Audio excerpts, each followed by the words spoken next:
दिसंबर 2022 का पहला हफ्ता कुछ खास नहीं रहा। गुजरात के अलावा कहीं से खुशखबरी नहीं मिली। पहले दिल्ली एमसीडी में हार झेलनी पड़ी, उपचुनाव में भी प्रदर्शन खराब रहा, फिर हिमाचल में भी सत्ता चली गई।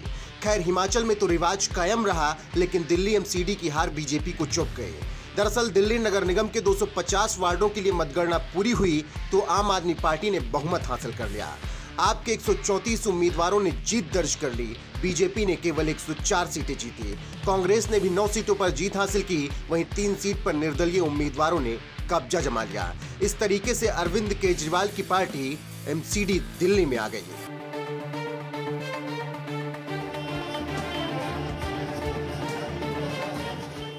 अब बीजेपी की यही हार केंद्रीय नेतृत्व को बर्दाश्त नहीं हो रही। इसीलिए दिल्ली बीजेपी में कई बड़े बदलाव जल्दी ही होने वाले हैं और प्रदेश अध्यक्ष आदेश गुप्ता की कुर्सी खतरे में नजर आ रही है, क्योंकि एमसीडी चुनाव खत्म होने के बाद अब बीजेपी की निगाहें 2024 के लोकसभा चुनाव पर है और केंद्रीय नेतृत्व कोई भी गलती आम चुनाव में दोहराना नहीं चाहता। ऐसे में राजनीतिक गलियारों में चर्चा तेज है कि जनवरी में प्रदेश की कमान नए चेहरे के हाथ में सौंपी जा सकती है। इसके साथ ही दिल्ली में नई टीम तैयार करने की योजना है जो पार्टी के लक्ष्यों को हासिल करने में महत्वपूर्ण भूमिका निभाए।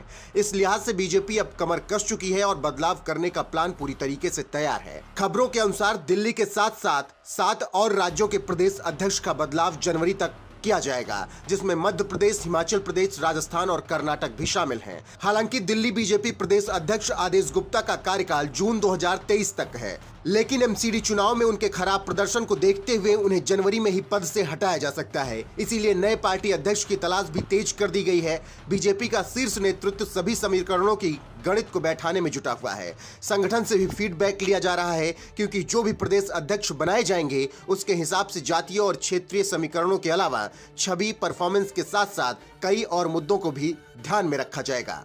ऐसे में मोदी शाह की जोड़ी पूरी प्लानिंग के तहत 2024 आम चुनाव की तैयारियों को शुरुआत से ही मजबूत करेगी, ताकि जो गलती उपचुनाव एमसीडी और हिमाचल में हुई है अब वो दोबारा ना हो। बता दें कि बीजेपी को 68 विधानसभा सीट वाले हिमाचल में केवल 25 सीटें मिली, जबकि कांग्रेस के खाते में 40 सीटें गई। एमसीडी में बीजेपी के खाते में केवल 104 सीटें आई, जबकि आम आदमी पार्टी के खाते में 134 सीट गई। वहीं उत्तर प्रदेश के उपचुनाव में बीजेपी के हाथ केवल रामपुर की सीट लगी। हालांकि मोदी के गढ़ गुजरात में बीजेपी ने प्रचंड जीत हासिल करते हुए 182 में से 156 सीटें हासिल कर ली। अब ऐसे में 2024 की तैयारियों में बीजेपी कोई भी गलती नहीं करना चाहती, इसीलिए बड़े फैसले जल्दी ही लिए जाएंगे।